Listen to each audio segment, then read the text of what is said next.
কোথাও বলা আছে 3 দিন সিয়াম রাখো, কোনোটাতে বলা আছে 10 দিন সিয়াম রাখো, কোনোটায় বলা আছে একটানা 60 দিন সিয়াম রাখো। তার মানে আল্লাহর কাফফারা সিস্টেমে গুনাহ মাফ হওয়ার একটা বড় মাধ্যম সিয়াম। বলেন আল্লাহু আকবার। পৃথিবীর যে কোনো গুনাহ অত্যধিক সিয়াম দিয়ে মাফ হয়ে যেতে পারে।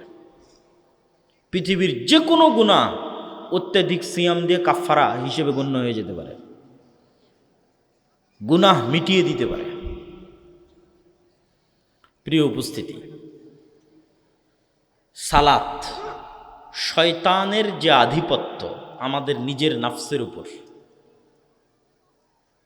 এই আধিপত্য যদি আপনি ভাঙতে চান, ঘরে বসে থেকে ভাঙ্গার কোনো সুযোগ নাই, ঘুমিয়ে শুয়ে বসে ভাঙ্গার কোনো সুযোগ নাই। আমি শয়তানের গোলাম অবস্থায় আছি, কথার কথা। এখন শয়তানের গোলামি থেকে বের হতে চাই, তাহলে বের হব শুয়ে থেকে হবে না, ঘুমিয়ে থেকে হবে না, বসে থেকে হবে না, খেয়ে দেয়ে হবে না।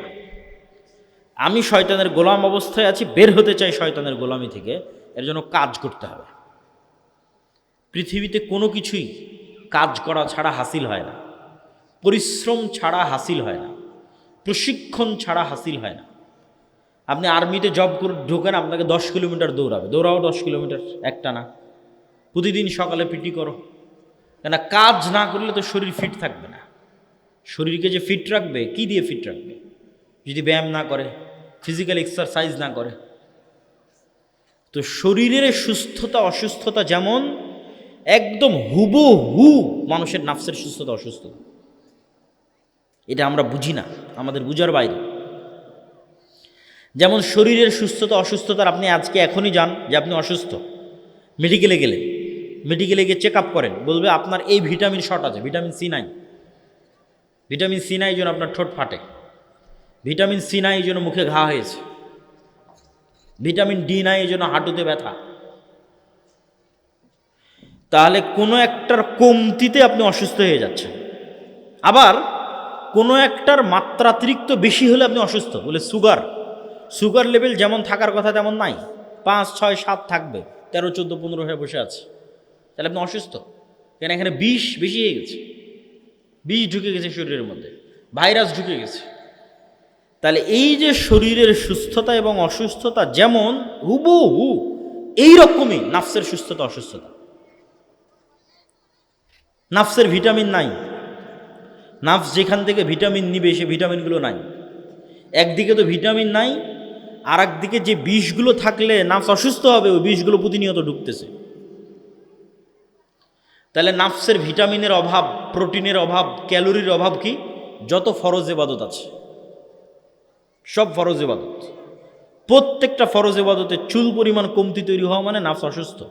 ওখানে পূর্ণাঙ্গ ভিটামিন ঢুকতেছে না, প্রোটিন ঢুকতেছে না, ক্যালোরি ঢুকতেছে না, অসুস্থ হয়ে গেছে, মারা যাওয়ার দ্বার প্রান্তে, নূর কমে যাচ্ছে। নাফসের মৃত্যু মানে নূর না থাকা। বলে নাফসের মৃত্যু কি দিয়ে বুঝবেন? নাফস এবং রুহের মৃত্যু হচ্ছে নূর না থাকলেই মৃত্যু। তাহলে আমাদের যতজনের নাফস জীবিত আছে না মৃত আছে কি দিয়ে বুঝবেন? হার্টবিট পাম্প করতেছে, রক্ত বের হচ্ছে, তার মানে বেঁচে আছেন? জি না।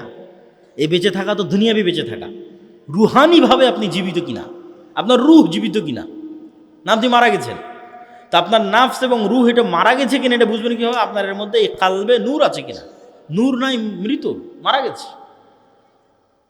তাহলে ওই নূর কি কোথায় থেকে আসবে? আপনি তো নিজেই কমিয়েছেন, সালাতে নাই, সিয়ামে নাই, এগুলো জরুরি যে ভিটামিনগুলো থাকা দরকার সেগুলো নাই, কমে গেছে।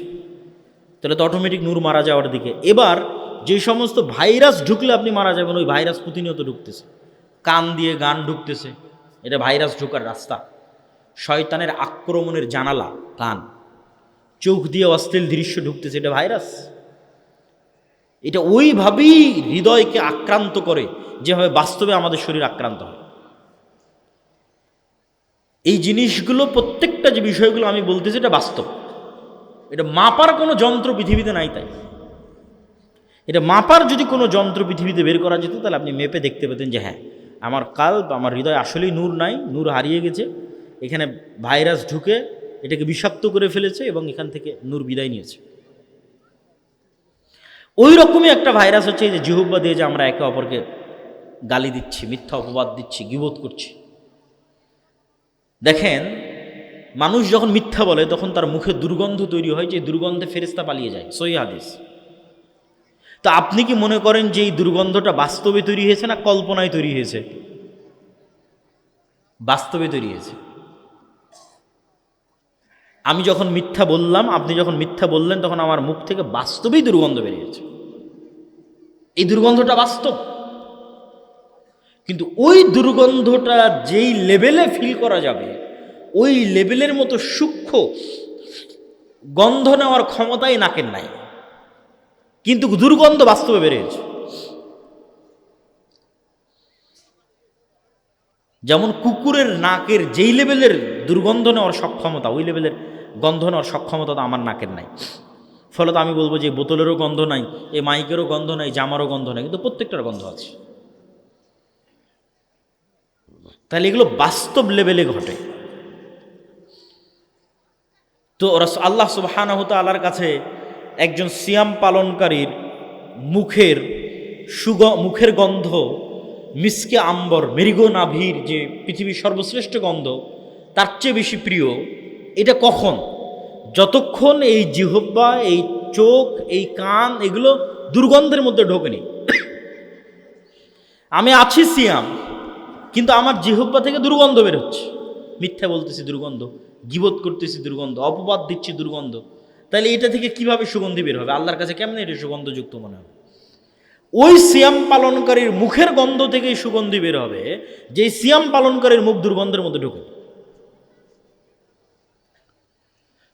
তো আমাদের যে নফস, রূহ এবং কলব, এইটার উপর যদি আমি আধিপত্য বিস্তার করতে চাই, যে না একে শয়তানের গোলামি থেকে বের করব, তাহলে একে কাজ না দিলে, ট্রেনিং না দিলে, ভালো মতো ভিটামিন প্রোটিন না দিলে, ভাইরাস বের না করলে কখনোই ঠিক হবে না। ঠিক আমাদের শরীরের ফিটনেসের জন্য যেমন ব্যায়াম দরকার, ওইরকম নফসকে কন্ট্রোলে আনার জন্য ওর প্রশিক্ষণ দরকার। তাহলে ওর সবচেয়ে বড় প্রশিক্ষণ কি? যেই প্রশিক্ষণটা মৃত্যু পর্যন্ত একদিনের জন্য মিস দেওয়া মানে ওই একদিনই অসুস্থ, সেটা হচ্ছে সালাত। এটা কাজ, একটা মাত্র কাজ আল্লাহ সুবহানাহু ওয়া তাআলা মুসলমানদের জন্য দিয়েছে, শুধু একটাই কাজ, আর কোনো কাজ দেয়নি। এটা আবার ভুল বুঝিয়েন না, ভুল ব্যাখ্যা করিয়েন না, বুঝিয়ে বলতেছি। আমি বলছি কি, যে আল্লাহ মুসলমানদের শুধু একটাই কাজ করতে দিয়েছে, আর কোনো কাজ দেয়নি। ব্যাখ্যা কি? ব্যাখ্যা হচ্ছে, প্রথমে আপনাকে বুঝতে হবে আল্লাহ সুবহানাহু তাআলার আদেশ তার নিষেধের চেয়ে লক্ষ কোটি গুণ দামি। আবার বুঝেন, আল্লাহর আদেশ তার নিষেধের চেয়ে বেশি বড়, বেশি মহৎ। নিষেধও বড় মহৎ, আদেশটা বড়। কেন? একটা প্রতিষ্ঠান আপনি চালু করেছেন, এটাও একটা মাদ্রাসার প্রোগ্রাম। একটা প্রতিষ্ঠানের নিয়ম কানুন ঠিক রাখার জন্য অনেক নিষেধ আছে। ফোন চালানো যাবে না, এতটার পরে ঘুমানো যাবে না, এই প্যান্ট পরা যাবে না, এই কাপড় পরা যাবে না। মাদ্রাসায় ধরেন অসংখ্য নিষেধ আছে। আপনি এখন সব নিষেধগুলো ফলো করলেন, কিন্তু ওই মাদ্রাসায় এতগুলো নিষেধ দেওয়া আছে যেই কাজটাকে ভালো করে করার জন্য। ওকে ফোন চালাতে দিবে না, এটা নিষেধ করে রেখেছে। ওকে প্যান্ট পরতে দিবে না, নিষেধ করে রেখেছে। এগুলো নিষেধ দিয়ে রেখেছে একটা কাজ ভালো মতো করার জন্য, সেটা যে নিয়মিত ক্লাসে উপস্থিত হয়ে পড়া ঠিক মতো করা। তো ওইটা দিয়ে নাই, তাহলে নিষেধ মানে লাভ আছে? আমি যদি বুঝাতে না পারি, এটা আমার ব্যর্থতা। যেই একটা মূল কাজকে সামনে রেখে এতগুলো নিষেধ দেওয়া আছে, ওটা দিয়ে তো আমি নাই, ওই নিষেধের কি দাম? তাহলে আল্লাহ সুবহানাহু ওয়া তাআলা অসংখ্য নিষেধ দিয়েছে। এই সমাজ ব্যবস্থাটাকে ঠিক রাখতে হবে। তো মানুষ যদি মানুষকে হত্যা করে, সমাজ ধ্বংস হয়ে যাবে। আল্লাহ জেনাকে হারাম করেছে, জেনা যদি হারাম না থাকে তাহলে পরিবার ধ্বংস হয়ে যাবে। তাহলে এই পৃথিবীকে টিকিয়ে রাখার জন্য, মানুষের এই সমাজ ব্যবস্থাকে টিকিয়ে রাখার জন্য অসংখ্য নিষেধ আছে। মদকে আল্লাহ হারাম করেছে। যদি সবাই মদ্যপায়ে আসক্ত হয়, সমাজে বিশৃঙ্খলা দেখা দিবে। সবাই যদি জুয়ায় আসক্ত হয়, সমাজ ধ্বংস হয়ে যাবে। তাহলে সমাজকে বাঁচিয়ে রাখার জন্য তো এগুলো লাগবে, কিন্তু এগুলো লাগবে কি করতে? একটা কাজ, সে কাজটার নাম কি বলেন? মাত্র কাজ হিসেবে একটাই দেওয়া আছে, কাজ একটা। তো বলবেন যে আরো তো কাজ আছে, সিয়াম আছে, হজ আছে, জাকাত আছে। কোনো একটা কাজ আদেশ হিসেবে আল্লাহ দৈনিক করতে হবে এরকম কোনো কাজ আল্লাহ সুবহানাহু ওয়া তাআলা দেননি। কোনো একটা কাজ দৈনিক করতে হবে, নারী পুরুষ নির্বিশেষে, কেউ বাদ যাবে না, ধনী গরিব নির্বিশেষে, এরকম কোনো কাজ আল্লাহ সুবহানাহু ওয়া তাআলা দেননি। হজ যে ধনী সে করবে, গরিবের নাই। জাকাত যে ধনী সে দিবে, গরিবের নাই। সিয়াম বছরে একবার রমজান মাসে আসতেছে। তাহলে আপনি যে মুসলমান হলেন, আপনি এখন একটা হিন্দু মানুষ। অসংখ্য হিন্দু মানুষ ভালো থাকার জন্য মদ খায় না, সমাজে ভালো হওয়ার জন্য জেনা ব্যভিচার হত্যা রাহাজানি খুন চুরি ডাকাতিতে নিযুক্ত হয় না। এই হিন্দু মানুষটা মুসলমান হয়ে কি করবে? এই মানুষটা তো আগে থেকে মদ খায় না, তোর কাজ কি? ওকে তো আর আপনি বলতে পারছেন বাবা তুমি হিন্দু থেকে মুসলমান হলা, তুমি তো মদ খায়ও না। তো বললে ভাই আমি তো আগে থেকে মদ খাই। কত লক্ষ লক্ষ খ্রিস্টান নেবেন, চুরি চামারি ডাকাতি অন্যায় করে না। তো বলে বাবা তুমি তো খ্রিস্টান থেকে ইসলাম গ্রহণ করলো, তো ইসলামের নিয়ম হচ্ছে চুরি চামারি করা যাবে না। বলে আমি তো আগে থেকে চুরি চামারি করি না। তো ও খ্রিস্টান যে মুসলমান হবে, হিন্দু যে মুসলমান হবে, ভালো খ্রিস্টান ভালো হিন্দু মুসলমান হয়ে করবে কি?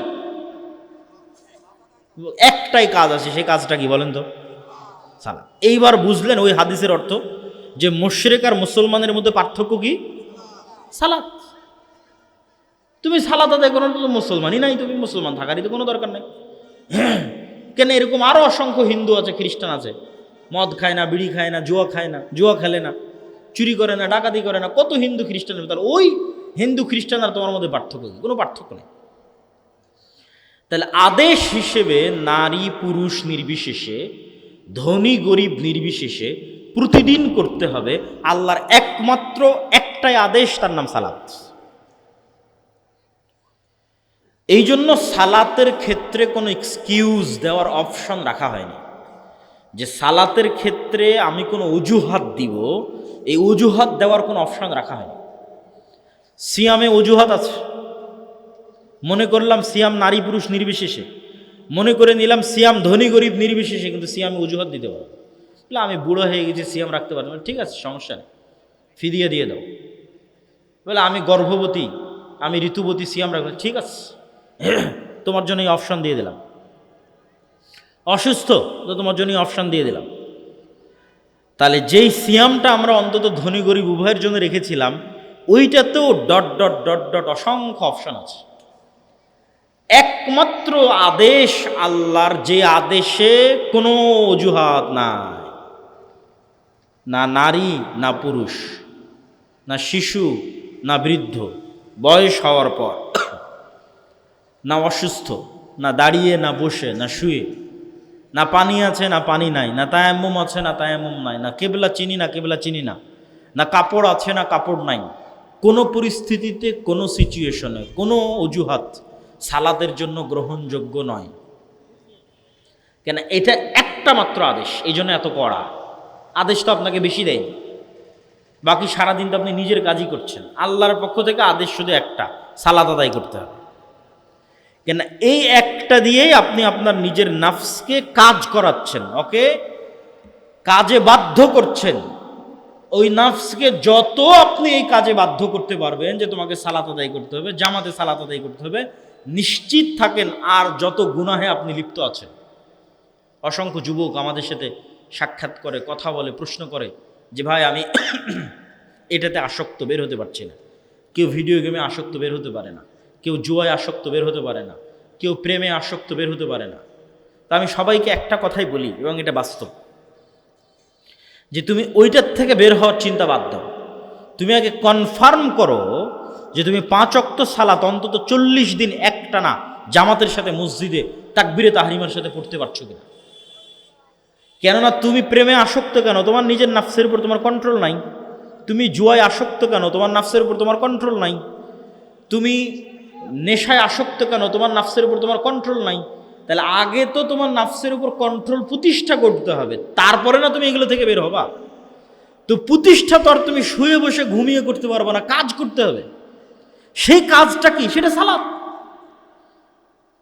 এই একটা কাজ দিয়ে তুমি তোমার নিজের নাফসের উপর তোমার কন্ট্রোল প্রতিষ্ঠা করবা শয়তানের কন্ট্রোল থেকে।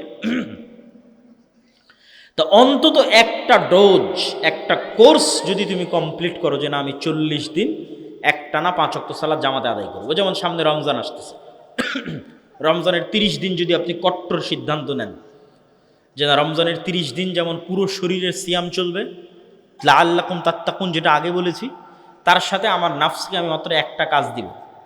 বেশি কাজ দিয়ে লাভ নাই, যদি না পারেন একটা কাজ দিব, সেটা যে 5 ওয়াক্ত সালাত জামাতে আদায় করবো। বলেন ইনশাআল্লাহ।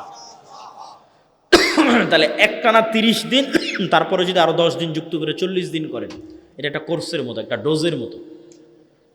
অ্যান্টিবায়োটিক ডোজ যেমন পূর্ণ কমপ্লিট করতে হয়, এই পূর্ণ যখন আপনি একবার 40 দিন বলছি, এই পূর্ণ 40 দিন যখন আপনি কমপ্লিট করে ফেলবেন, আপনি নিজেই বুঝতে পারবেন যে আপনার নাফসের উপর আপনার কন্ট্রোল ক্ষমতা প্রতিষ্ঠিত হয়ে গেছে।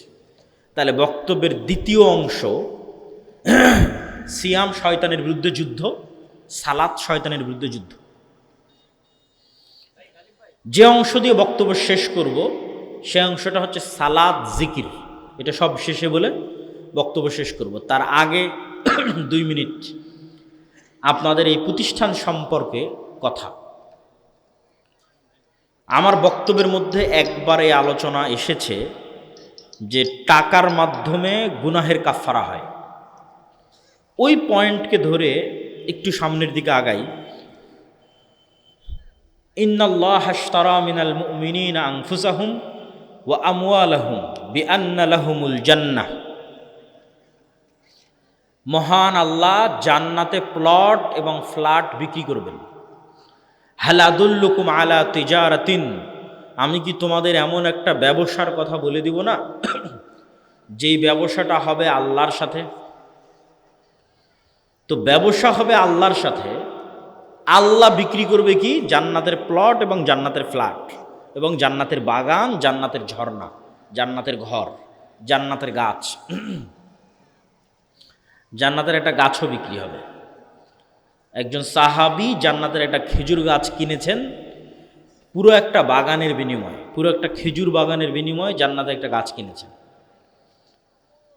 যেটার সংক্ষিপ্ত ঘটনা হচ্ছে, একজন গরিব সাহাবী রাসূল সাল্লাল্লাহু আলাইহি সাল্লামের কাছে এসে বলছিলেন যে আল্লাহর নবী, আমার বাড়ির পাশে একজনের খেজুরের গাছ আছে, গাছটা হেলে আমার বাড়ির মধ্যে চলে এসেছে।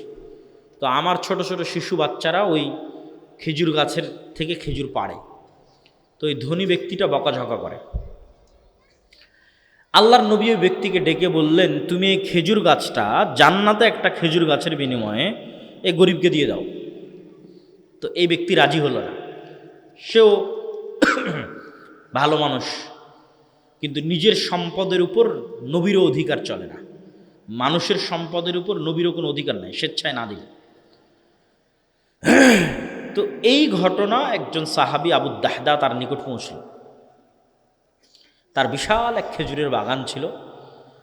ওই ধনী ব্যক্তিকে গিয়ে সে বলল, তোমার এই খেজুর গাছটা আমি কিনতে চাই আমার এক বিশাল খেজুর বাগানের বিনিময়ে। তো বলে ঠিক আছে, বিক্রি করে দেবো, ভালো কথা, এত বড় খেজুর বাগান পাচ্ছি, মাত্র একটা খেজুর গাছ, কোনো সমস্যা নেই। বলে ঠিক আছে দাও, দিলাম। তো আবু দাহদা বিশাল এক খেজুর বাগান ওই ধনী ব্যক্তিকে দিয়ে দিল, আর ওর থেকে একটা খেজুর গাছ কিনে নিল। ওই খেজুর গাছ কিনে নিয়ে এসে বা রাসূল সাল্লাল্লাহু আলাইহি ওয়াসাল্লামকে বলছে, আল্লাহর নবী আপনি এরকম ঘোষণা দিয়েছেন, এটা কি ঠিক? কি ঘোষণা? তো বলে, এই খেজুর গাছ যদি ওই গরিব সাহাবীকে দেওয়া হয় তাহলে জান্নাতে একটা খেজুর গাছ পাওয়া যাবে। যদি এই খেজুর গাছ ওই গরিব সাহাবীকে দেওয়া হয় তাহলে তার জন্য জান্নাতে একটা খেজুর গাছ। তো বলে, আল্লাহর নবী আমি আমার পুরো এক খেজুর বাগানের বিনিময়ে এই খেজুর গাছটা কিনে নিয়েছি, এই খেজুর গাছটা আমি ওই সাহাবীকে দিয়ে দিলাম। আল্লাহু আকবার। তাহলে এই ব্যক্তি আল্লাহর সাথে ব্যবসা করার জন্য পুরো একটা খেজুর বাগান বিক্রি করে দিয়েছে, একটা খেজুর গাছ জান্নাতে নিবে এই জন্য।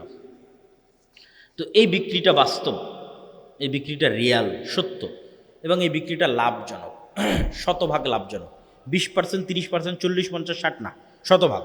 কি জন্য শতভাগ লাভজনক? দুনিয়াতেও লাভ, পরকালেও লাভ। আমি এখন আপনার কাছ থেকে একটা জমি যদি নিই, টাকা আপনি আমার কাছে রাখতে দিবেন না। আপনি বলবেন জমি দিয়েছি, টাকা দাও। টাকা কিন্তু জমি বিক্রেতা নিয়ে চলে যাবে। আর আমি এখন বলতেছি আল্লাহ জান্নাতে একটা ফ্ল্যাট দরকার, জান্নাতে একটা ঘর দরকার। তো বলে ঠিক আছে, কি করতে হবে? এটা করো। ধরেন আমি একটা দান করলাম, আমি মসজিদে একটা ফ্যান কিনে দিলাম, একটা মসজিদ বানিয়ে দিলাম, মানুষকে খাওয়ালাম, ইয়েতিমের দায়িত্ব নিলাম, কোনো একটা কুয়া ঝর্ণা আল্লাহর রাস্তায় দান করে দিলাম, যেমনটা সাহাবীরা করেছে।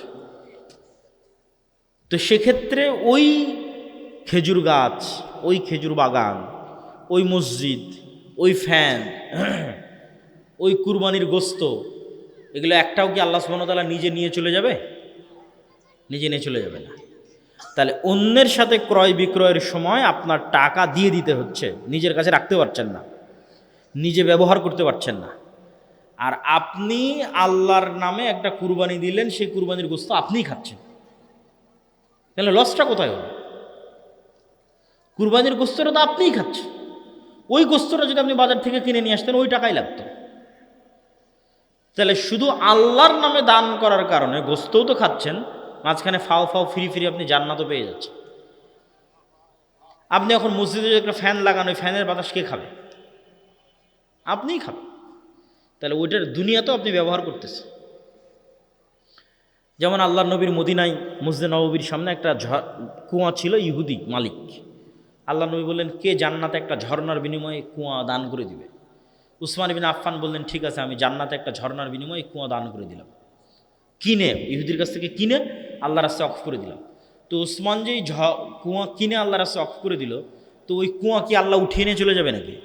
যে উসমান, তোমার কাছে জান্নাতে একটা ঝর্ণা বিক্রি করেছে, এখন কুয়া দিয়ে দাও। না, ওই কুয়াতে কে উজু করবে? উসমান নিজে উজু করবে।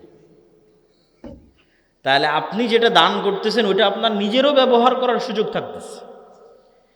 আপনি একটা মাদ্রাসায় যদি জমি দান করেন, মাদ্রাসায় যদি টাকা পয়সা দেন, ওখানে কার ছেলে মেয়ে পড়াশোনা করবে? আপনার ছেলে মেয়ে পড়াশোনা করবে।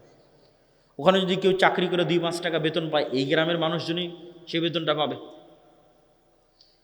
তাহলে টাকা পয়সা ব্যবহার সব আপনার কাছেই থাকতেছে, শুধু মধ্যে থেকে ফিরি ফিরি আল্লাহ আপনাকে জান্নাত দিয়ে দিচ্ছে।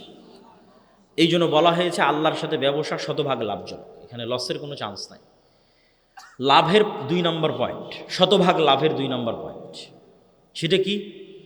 আল্লাহ সুবহানাহু তাআলার কাছে যদি কেউ টাকা জমা রাখে, ব্যাংকে টাকা জমা রাখলে যেমন বৈধ অবৈধ উপায়ে মুনাফা এবং সুদ ভিত্তিতে পার্সেন্টেজ বাড়ে, আল্লাহ বলছেন আমার কাছে কোনো টাকা জমা থাকলে আমি সেটা বাড়াই, বাড়াতে বাড়াতে বাড়াতে বাড়াতে 700 গুণ পর্যন্ত বাড়াই, চাইলে আরও বাড়াই। আল্লাহু আকবার। তাহলে আপনি দান করবেন 1 টাকা, কিন্তু কিয়ামতের মাঠে উঠে দেখবেন যে আপনি 700 কোটি টাকার মালিক, 7,000 কোটি টাকার মালিক। কেন? ওটা বাড়তে থেকেছে। আল্লাহ সুবহানাহু ওয়া তাআলা 700 গুণ পর্যন্ত বাড়াবে, দয়া করলে আরও বাড়াবে। তাহলে এই জন্য আল্লাহ সুবহানাহু ওয়া তাআলার কাছে টাকা জমা রাখলে কোনো লস নাই। আর কাফফারার পয়েন্ট থেকে যেটা আমি বুঝাতে চাই মানুষকে, কাফফারার যে আলোচনাটা শুরুতে করেছিলাম, যে দুনিয়াতে কাফফারা হচ্ছে টাকা দিয়ে, এটা বলে বলতে চাই কিয়ামতের মাঠেও কাফফারা হবে টাকা দিয়ে। পারবেন? কিয়ামতের মাঠে যে কোনো ইবাদতের কমতি এবং যে কোনো গুনাহ টাকার ক্ষমতা দিয়ে কভার দেওয়া সম্ভব। শিরক নয়, কিন্তু শিরক ছাড়া।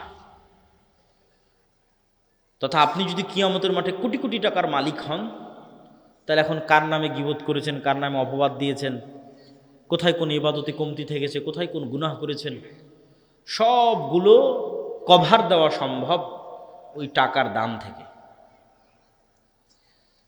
কভার দিয়ে তখন আপনি জান্নাতে যেতে পারবেন।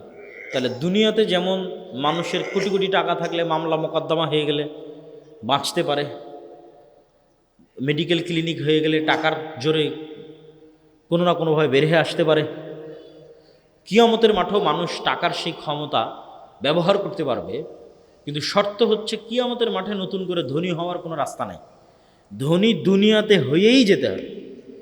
যে আমি কিয়ামতের মাঠে ধনী অবস্থায় উঠতে চাই, এই মর্মে কিয়ামতের অ্যাকাউন্টে টাকা জমা করেই যেতে হবে দুনিয়া থেকে। এই জন্য মুসলমানের গরিব থাকার সুযোগ নাই। মুসলমানকে ব্যবসায়ী হতে হবে।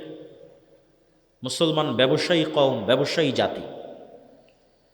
তো আজকের এই রাজপাট জামিয়া সালাফিয়া মহিলা মাদ্রাসার জন্য আপনারা অবশ্যই আপনাদের যে দান, সাদাকা, জাকাত, ওসর, যেটা যেভাবে সম্ভব সেভাবে অংশগ্রহণ করবেন।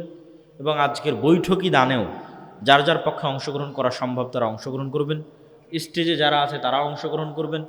এবং আপনাদের মধ্যে যারা স্বেচ্ছাসেবক যাবে তাদের কাছে আপনারা সেই সহযোগিতাটা পৌঁছে দেবেন। কই আপনাদের স্বেচ্ছাসেবক কোথায়? জি,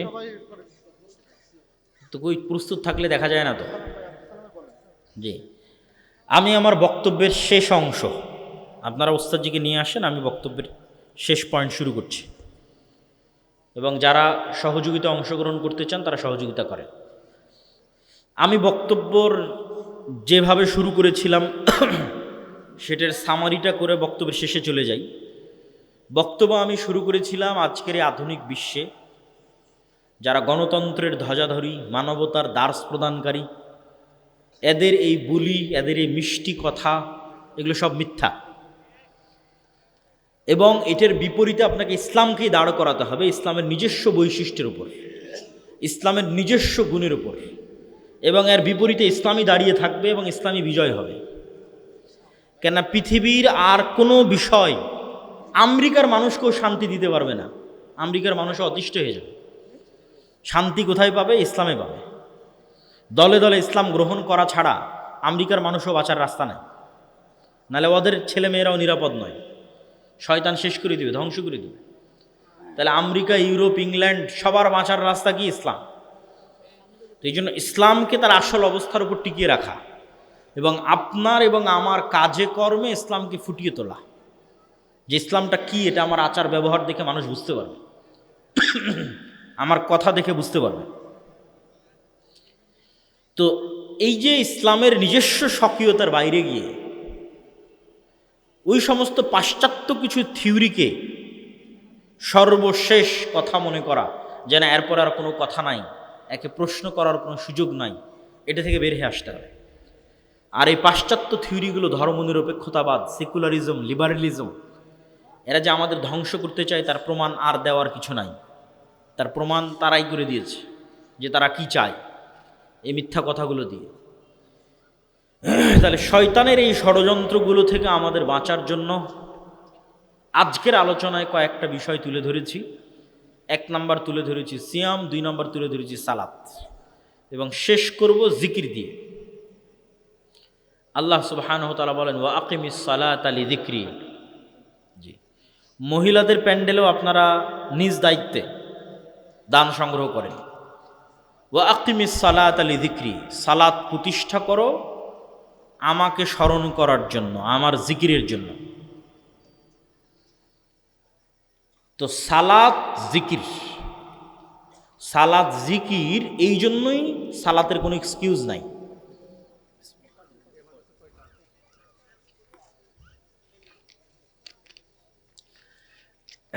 বিসমিল্লাহ বলতে, আলহামদুলিল্লাহ বলতে, সুবহান আল্লাহ বলতে, আল্লাহু আকবার বলতে কেবলা লাগে না, মসজিদ লাগে না, পবিত্র হওয়া লাগে না, উজু লাগে না, তায়াম্মুম লাগে না।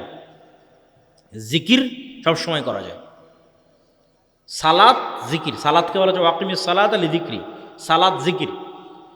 তার মানে সালাত বসে আদায় করতে পারছি না, দাঁড়িয়ে পারছি না, কেবলা নাই, কাপড় চোপড় নাই, পবিত্র হওয়ার ব্যবস্থা নাই, তাহলে আমি একটা উলঙ্গ মানুষ, কেবলা চিনি না, কোনো এক অন্ধকার ঘরে প্যারালাইজড অবস্থায় পড়ে আছে। তাহলে তখনও তো আমি জিকির করতে পারবো ভাই, তখনও তো আমি আলহামদুলিল্লাহ বলতে পারবো, আল্লাহু আকবার বলতে পারবো, ব্রেন যতক্ষণ সজাগ আছে, সচেতন আছে। তাহলে তো কোনো মাফ পাওয়ার কোনো রাস্তা নেই, কেন সালাত জিকির। কি দিয়ে মাফ নেবেন? তখনও শুয়ে থেকে কেবলাবিহীন অবস্থায়, উজু তায়াম্মুমবিহীন অবস্থায়, কাপড়বিহীন অবস্থায়, হাত পা নড়ানোবিহীন অবস্থায়, রুকু সিজদাবিহীন অবস্থায় জিকির তো করতে পারবেন। ওটাই তো সালাত। তাহলে সালাতের মধ্যে পুরোটাই জিকির। কিভাবে? আপনি দেখেন, আজান দিয়ে শুরু হচ্ছে, আল্লাহু আকবার, আল্লাহু আকবার, এই পুরো আজান জিকির। অজুর শেষে যে দোয়া বলছেন সেটা জিকির। আল্লাহু আকবার বলে সালাত শুরু করছেন, এই আল্লাহু আকবার জিকির। সালাতে যে কোরআন পড়ছেন, সূরা ফাতিহা পড়ছেন, পৃথিবীর শ্রেষ্ঠ জিকির কোরআন। আল্লাহু আকবার বলে রুকুতে যাচ্ছেন, এই আল্লাহু আকবার জিকির। সামি আল্লাহু লিমান হামিদা বলে রুকু থেকে উঠছেন, দিয়ে বলছেন রব্বানা লাকাল হামদ, এটা জিকির। এগুলো একটার মধ্যেও কোনো দোয়া নাই, এগুলো জিকির। রুকুতে বলছেন সুবহান রাব্বিয়াল আযীম, এটা জিকির, এখানে কোনো দোয়া নাই। আল্লাহু আকবার বলে সিজদায় যাচ্ছেন, বলছেন সুবহান রাব্বিয়াল আ'লা, এটা জিকির, এটার মধ্যেও কোনো দোয়া নাই। দোয়া করার সুযোগ দেওয়া আছে সালাত আদায়কারীকে একমাত্র সালাম ফিরানোর পূর্বে, আর বাকি পুরো সালাত, উত্থান পতন, উঠা বসা, রুকু সিজদা, এটা হচ্ছে জিকিরের সর্বশ্রেষ্ঠ ফরম্যাট। জিকিরের শ্রেষ্ঠতম ফরম্যাট হচ্ছে সালাত।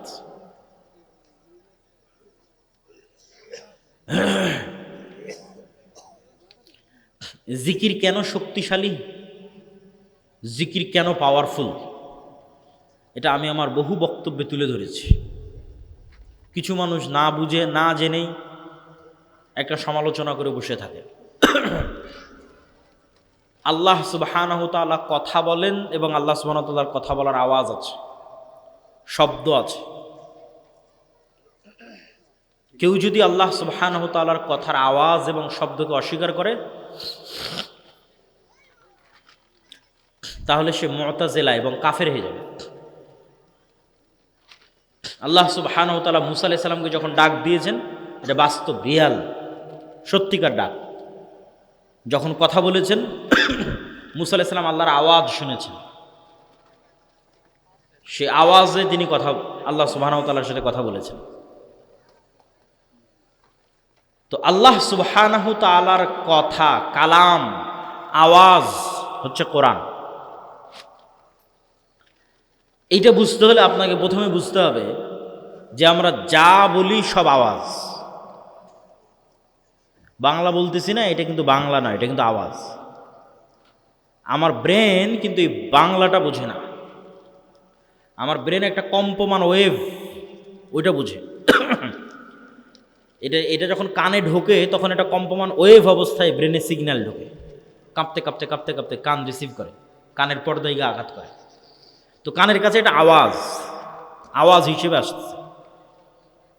এখানে যদি আপনি চাইনিজদের বসায় রাখেন আর আমি 1 ঘন্টা আলোচনা করলাম, চাইনিজরা বাংলা শুনবে না আওয়াজ শুনবে? আওয়াজ শুনবে।